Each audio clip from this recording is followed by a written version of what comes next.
आशा करता हूँ आप सभी अच्छे होंगे, स्वस्थ होंगे और मस्त होंगे। इस नए वीडियो में आप सभी का स्वागत है। इस वीडियो में हम अभी तक क्या कहते हैं वीवीआई इस सब्जेक्टिव क्वेश्चन को कर रहे हैं। उसमें आइए मैं आप लोगों के लिए अगले पार्ट का वीडियो है, इस वीडियो में हम 5 नंबर देखेंगे। यानी इस वीडियो में हम लोग 5 नंबर सब्जेक्टिव क्वेश्चन देखेंगे। 4 तक का सब्जेक्टिव क्वेश्चन मैंने बना दिया। अगर अभी तक आपने नहीं देखा है तो जाइए प्लेलिस्ट में उसका वीडियो लगा दिया है सब्जेक्टिव क्वेश्चन का, आप उसमें जाकर के वॉच कर सकते हैं। ठीक है, ये क्वेश्चन नंबर 5 है। ठीक है, और ये आपको डेली एक ना एक मिलते रहेंगे क्वेश्चन है। जितने भी यहाँ पे मैं क्वेश्चन करा रहा हूँ सब इंपॉर्टेंट है, सभी एग्जाम के पॉइंट ऑफ व्यू से इंपॉर्टेंट है। तो बिल्कुल भी अगर चैनल पर नए हो, अगर चाहते हो कि आपको फ्री ऑफ कॉस्ट मिलती रहे इस तरह की तैयारी, आप किसी भी प्लेटफॉर्म से पढ़ते रहिए। आपको एक्स्ट्रा के लिए तो ज्वाइन कर लीजिए। चलिए इसी के साथ बिना विलंब करते हम लोग स्टार्ट करते हैं। पूरा बेहतरीन ढंग से एकदम आपकी भाषा में समझाऊंगा, ध्यान दीजिएगा।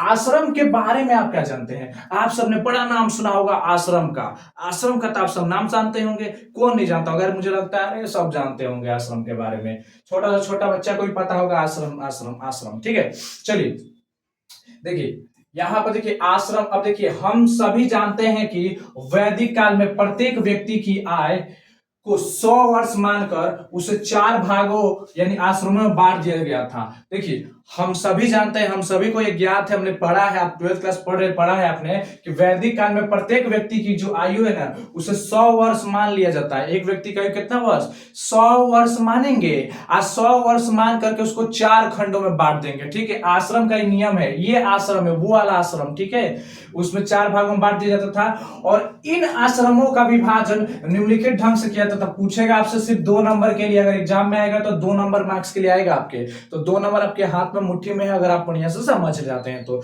और मैं उम्मीद करता हूं अगर आप वीडियो के अंत तक बने रहेंगे तो हमें जरूर समझ आ जाएगा। ध्यान दीजिएगा। देखिए सबसे पहले आप जानते हैं, देखिए आपको पता है वैदिक काल में प्रत्येक व्यक्ति का कितना, आप बोलिएगा 100 वर्ष मान लीजिएगा। कितना मान लेना है आप लोगों को? 100 वर्ष मान लेना है। और उस 100 वर्ष में देखिए उन 100 वर्षों में 4 खंड बनाए गए। कितने तरह के खंड बनाए? 4 तरह के खंड बनाए। एक तो जब से जन्म हुआ लेकर के 25 साल तक एज को, वो माना गया आपका शिक्षा का साथ, मतलब आप गुरु के पास रह करके शिक्षा ग्रहण करेंगे। क्या करेंगे? जब 3 साल 4 साल या 5 साल के हो जाते थे तो आपको कहां भेज दिया जाता था? क्या कहते हैं उसको? आश्रम, जहां पर गुरुजी आपको शिक्षा देते थे, नैतिक शिक्षा, व्यवहारिक शिक्षा, सब शिक्षा मिलती थी आपको। जिसको आप बोलते थे हॉस्टल, जिसको आप बोलते थे जैसे जिससे अपनी पढ़ाई के लिए कहीं दूर जाकर के पढ़ना, अपने घर पर ना रहकर किसी और जगह वहीं पर रह करके पढ़ना। तो उस समय क्या होता था, ये आश्रम जब से आया तो उस समय वैदिक काल में क्या था कि जितने भी राजा महाराजा के पुत्र हुआ करते थे वो अपने बच्चे को ऋषि मुनियों के पास क्या कर देते थे? भेज देते थे जब वो 5 साल 4 साल का हो जाया करते थे। और वो जब ज्ञान करके आते थे तब, जैसे श्री राम जी भी देखिएगा आप, शुरू में राम जी भी चले जाते हैं जन्म के कुछ समय के पश्चात क्या करने? अपना वो ज्ञान अर्जित करने। तो 25 साल की आयु तक क्या करेंगे? देखिए 4 खंडों में बांटा गया। पहला ब्रह्मचर्य आश्रम, यानी आप ब्रह्मचर्य आश्रम का मतलब ये होता है, इस आश्रम के अंतर्गत ये होगा कि जब से गए हैं उस आश्रम में और 25 साल तक आप विदाउट शादीशुदा अपनी ज्ञान की शिक्षा लेंगे, अपनी पढ़ाई करेंगे। ठीक है, जो भी है। उसके बाद बोला जा रहा है, उसके बाद गृहस्थ आश्रम 25 से 50 तक उस वैदिक काल में बनाया गया था कि जो मनुष्य पहले अपना जन्म से लेकर के 25 साल तक अपने ज्ञान अर्जित करेगा, फिर उसके बाद जब आएगा घर तो 25 साल से लेकर 50 साल तक शादी ब्याह करेगा, बाल बच्चा करेगा, अपना खुशी पीवन 25 साल तक जिंदा रह के करेगा। ठीक है, उसके बाद आगे देखिए क्या हुआ, वानप्रस्थ आश्रम, मतलब 50 साल से 75 साल की आयु। अब जैसे 50 साल पूजेगा, 50 साल के बाद क्या करेगा? अब वो जंगल की तरफ चला जाएगा। जंगल में अपना जीवन यापन करेगा, अकेला रहकर अपने जिंदगी की खोज करेगा, अकेला घूमेगा, मतलब अपनी क्या कहते हैं तपस्या करेगा, कुछ भी करेगा, मतलब वो जंगलों में अपना विवरण करेगा। ठीक है, उसके बाद क्या करते हैं? चौथा संन्यास आश्रम, 75 से 100 वर्ष। अब 75 से 100 वर्ष मानेगा कि जब 75 साल का पूरा हो जाएगा एज, तो उसके बाद से व्यक्ति क्या हो जाता है? घर परिवार ये सब कुछ त्याग करके सन्यासी बन जाता है। क्या बन जाता है? सन्यासी बन जाता है। तो ये है आश्रम के प्रकार। उस समय वैदिक काल में आश्रम के इस तरह के प्रकार थे, आपको याद हो गया। 100 वर्ष मान लेना है, उसमें से 4 भाग बांटना है। 25 साल पढ़ाई करना है जिसमें आपको विदाउट शादीशुदा यानी ब्रह्मचर्य नियम, जिसमें महिलाओं का कोई हाथ ना हो। उसके बाद क्या दूसरा बताया गया है कितना? गृहस्थ जीवन, यानी 25 से लेकर के 50 साल के बीच में आप शादी कीजिए, बाल बच्चे कीजिए, कोई मतलब नहीं। फिर 50 साल से 75 साल के बीच में आपको क्या करना है? आपको जंगलों में जाकर के अपनी ज्ञान की खोज करनी है। उसके बाद से 75 साल के बाद अपनी दुनिया सब कुछ त्याग करके, मोह दया सब कुछ त्याग करके सन्यासी बन जाना है। तो ये थे उस समय का ये सब, ठीक है। इसलिए ऋषि मुनि, अब 100 साल से ज्यादा जीजिए उसका अलग बात है, लेकिन देखिए ऋषि मुनि कईयों साल कईयों बरस रहते थे, अकेले रह जाया करते थे। कैसे? क्योंकि उन्होंने अपने आप को सन्यासी बना लिया था, ठीक है, उनको मोह माया नहीं था। चलिए आइए अगले प्रश्न पे चलते हैं। अगला प्रश्न ध्यान दीजिएगा, अगला प्रश्न क्या कह रहा है हम लोग के सामने। अगला प्रश्न कह रहा है, ये भी देखिए, ये भी 2 नंबर के लिए पूछा गया है आपसे, ये भी 2 नंबर के लिए पूछा जा सकता है। क्या पूछा जा सकता है कि वेद कितने हैं और उनके नाम बताएं।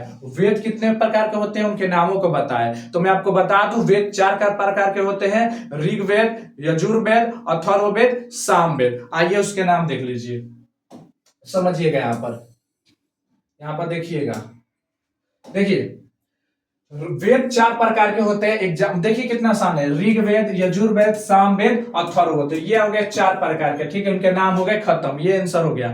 आइए अब उसके बाद अगला प्रश्न की तरफ चलते हैं। प्रश्न संख्या 7, प्रश्न संख्या क्या करते हैं 7। अब 7वां देखिए क्या कह रहा है हम लोग के लिए। 7वां बहुत बहुत इंपॉर्टेंट है, इसको मैं थोड़ा सा बड़ा करूंगा क्योंकि इसको मैं अच्छे से आपको समझाने की प्रयास करूंगा, क्योंकि आप सबके अंदर ख्याल आएगा, क्वेश्चन आ रहा है। देखिए मनुस्मृति में चंडालों का कर्तव्य क्या है। अब आपके सामने मनुस्मृति तो आप समझते होंगे, पुस्तक वगैरह जो भी है धर्मशास्त्र वो समझते हैं, लेकिन ये चंडाल का मतलब क्या होता है, ये चंडाल का मतलब क्या होगा। चंडाल का मतलब तो आप लोग बहुत कम ही सुने होंगे, तो मैं आपको आपकी भाषा में समझा दूं, आज की लैंग्वेज में समझा दूं। आपके समाज में, आपके अगल बगल, घर के अगल बगल एक लोग रहते हैं जिसको प्यार से कहते हैं डोम, जिसको आप लोग क्या कहते हैं, डोम जाति बोलते हैं, डोम फलाना जाति, डोम डोम।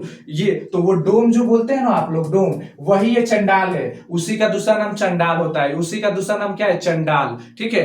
ये सब अब समझ गए होंगे, जिसको डोम डोम आप बोलते हैं ना आज के समय में, वही ये चंडाल है, उसी को दूसरा नाम हम लोग चंडाल बोलते हैं, ठीक है। अब समझिएगा चंडाल क्या होता है, पहले समझ लीजिए चंडाल क्या होता है, उसके बाद आपको ये मैं समझाऊंगा उसका कर्तव्य क्या है, चंडाल का आखिर काम क्या होता है, चंडाल आखिर काम क्या करते हैं, मनुस्मृति में क्या कहा गया है चंडालों के बारे में, चंडालों को क्या काम करना होता था। तो समझिएगा, सबसे पहले आइए चंडाल समझते हैं। तो चंडालों को समझने से पहले मैं आपको बता दूं कि वर्ण व्यवस्था चलता था। क्या चलता था पहले, वर्ण व्यवस्था चलता था। क्या चलता था, वर्ण व्यवस्था, रंग के आधार पर, रूप के आधार पर वर्ण व्यवस्था। और वर्ण व्यवस्था को कितने भागों में बांटा गया था, 4 भागों में। कितने भागों में बांटा गया था, 4 भागों में बांटा गया था। सबसे ऊपर ब्राह्मण, उसके बाद से क्षत्रिय, उसके बाद से वैश्य और लास्ट में शूद्र।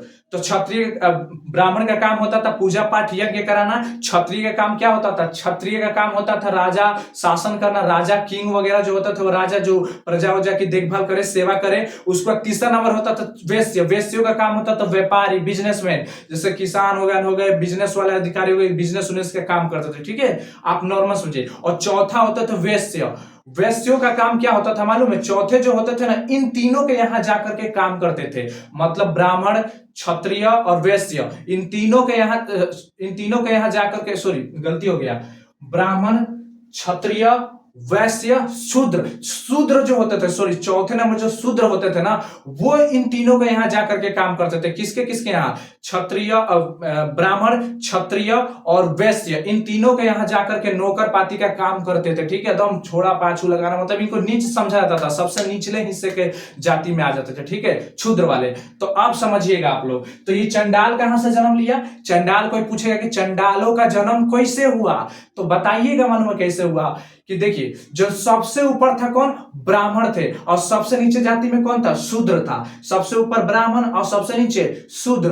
तो मालूम है क्या हुआ, एक बार हुआ ना कि एक सबसे बड़े घर की, मतलब एक बड़े घर की लड़की, मतलब पंडित घराने की एक लड़की, ठीक है, प्यार कर बैठी किससे, सबसे निचले कास्ट, मतलब क्षुद्र का किसी नौकर वोकर से हो गया उसको प्यार, ठीक है, प्यार कर बैठी, उससे शादी कर ली, ठीक है। जब शादी कर ली तो उससे समाज, ब्राह्मण जाति तो अपनाएगा नहीं, तो उसको निकाल दिया गया।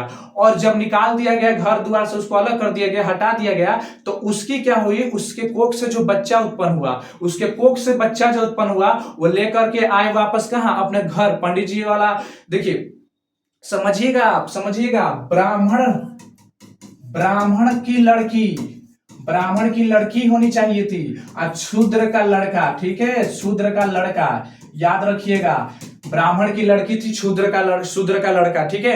इन दोनों का जब प्रेम हुआ था, प्रेम के द्वारा घर के लोग नहीं एक्सेप्ट किए थे, लड़के वाले ब्राह्मण के घर एक्सेप्ट नहीं किए, तो वो लड़की वाले कहां चले गए, लड़की के घर वाले कहां चले गए, बाहर निकल गए। और जब उनसे पुत्र उत्पन्न हुआ, जो उनसे बच्चा उत्पन्न हुआ, लड़का हो या लड़की कोई भी एक उत्पन्न हुआ, तो उस उत्पन्न संतान को हम लोग वहां के जो निवासी थे, वहां के जो लोग थे, वो उसे चंडाल कहने लगे, जिससे आप देसी भाषा में अपने आसपास के समाज के लोग उसे हम डोम डोम कहते हैं। ठीक है, तो याद रखिएगा डोम कहां से आया है। तो एक ब्राह्मण लड़की और एक सबसे निचले कास्ट का लड़का जब आपस में मेल किए, मतलब दोनों की शादी हुई परस्पर, और उनसे जो बच्चा उत्पन्न हुआ, उनके बच्चे को हम डोम या चंडाल के नाम से जानते हैं। अगर आपको ये समझ आ गया होगा तो बिल्कुल क्लियर होगा, आज आपको समझ आ गया कि डोम डोम चिल्लाने से क्या फर्क पड़ता है। ठीक है, और इनका काम क्या होता है आप अपने लाइफ में कनेक्ट कर लेंगे आसानी से। ठीक है, तो चलिए, तो अब हमारे पास चार तरह के वर्ग थे, लेकिन अब एक पांचवा आ गया जो अपवाद में आता था, जिसे अस्पृश्यता, छुआछूत,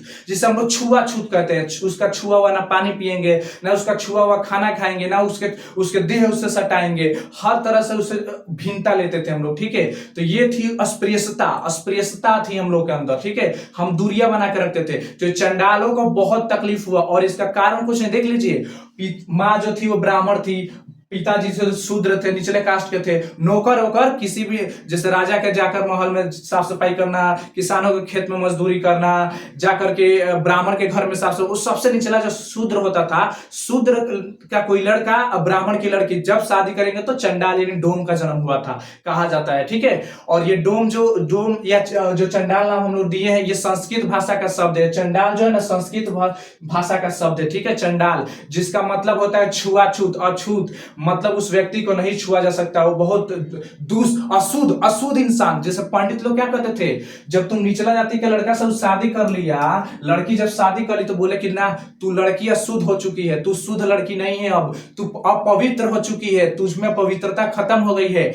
इसलिए उस लड़की जब इस शुद्ध लड़का से शादी कर ली ना, तो इसलिए इस लड़की को क्या कह दिया, अपवित्र कह दिया गया, और इसके जो बच्चा उत्पन्न हुआ इसके पेट से, उस बच्चे को इन्होंने डोम या चंडाल शब्द कह दिया। और उसको एक नियम लगा दी कि इस तरह के बच्चे या इस तरह से जो भी उत्पन्न होते हैं बच्चे, इनका जो भी संतान बढ़ेगा, इनको कभी भी उस तरह से वो सारी सुख सुविधाएं नहीं मिलेगी जो साधारण समाज के लोगों को मिलती है, उन्हें वो अब आते हैं हम लोग उन चीजों के बारे में। आइए अब फाइनली अब समझ आ गया होगा कि चंडाल क्या है। ठीक है, अब मनुस्मृति में चंडालों का काम क्या है, कर्तव्य मतलब उनका काम क्या है, उनका कर्तव्य क्या बनता है। तो आइए समझिए उनका कर्तव्य। मनुस्मृति में दिए गए चंडालों के कर्तव्य, ध्यान से देखिएगा, यहां पर कहा गया है मनुस्मृति में दिए गए चंडालों के कर्तव्यों को निम्न प्रकार से सूचीबद्ध किया जा सकता है। हम निम्न प्रकार से इसे लिख सकते हैं। अगर एग्जाम में आएगा तो बना के लिखिए आप लोग जितना हो सके, कम से कम। अगर ये तो 2 नंबर में ही पूछेगा कंफर्म में, तो कम से कम 4 या 5 पॉइंट तो जरूर लिखिए, मजा आएगा इससे, क्योंकि आप बना के लिख सकते हैं। आप अपने आसपास के जितने भी डोम जाति के लोग हैं उनकी व्यवस्था को देखिए, उनकी व्यवस्था को देखिए, उस पर ही लिख डालिए, वही आपका हो गया। समझिए वही आपका आंसर है, कुछ और आंसर नहीं है आपका, वही आंसर है। आइए समझते हैं क्या था और क्यों आज तक वो प्रथा अभी भी चलती आ रही है। ठीक है, देखिएगा, पहली बात ये थी कि उन्हें गांव के बाहर रहना होता था। पहला नियम ये बन गया था कि वो जो भी चंडाल है, जो भी चंडाल के बच्चे चंडाल, उन्हें गांव के बाहर रहना पड़ता था, गांव के सीमा रेखा के बाहर। और अभी भी देखिएगा, कोई भी डोम जाति के कोई भी होगा ना, तो उनको सीमा रेखा के पास रहना पड़ता है, किसी भी गांव के बॉर्डर लाइन के पास। वो कहीं भी रहेंगे तो गांव के बॉर्डर लाइन के पास रहेंगे।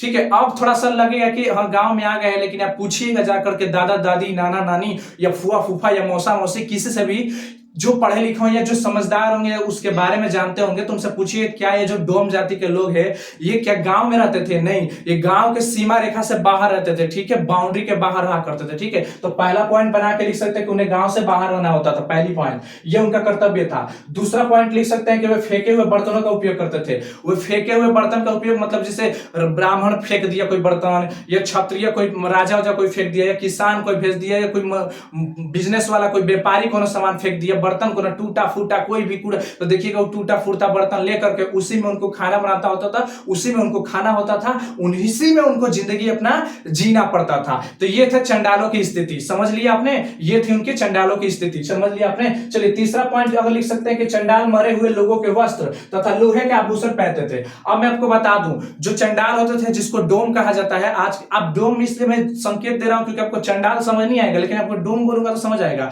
आप जाकर के डोम सर्च कीजिए, तो वही बात है, चंडाल बोले, डोम बोले या कोई अलग बात है, एक ही सेम टू सेम बात है। यहाँ पर समझिएगा, चंडाल मरे हुए लोगों के वस्त्र, मतलब देखिए जब वो लोग मर जाते थे, गांव समाज के कोई भी लोग मर जाता था तो उनका जो कपड़ा होता था वो ले लेते थे। आज भी देखिएगा, मैच कीजिएगा गांव देहात में, आज भी जब कोई इंसान मरता है ना तो डोम आते हैं और जो मरे हुए इंसान होते हैं उनके कपड़े लेकर जाते हैं। आप गौर से एकदम दिमाग से सोचिएगा, नियम है, ऐसा बना हुआ, कहां से है, ये यहीं से आया है।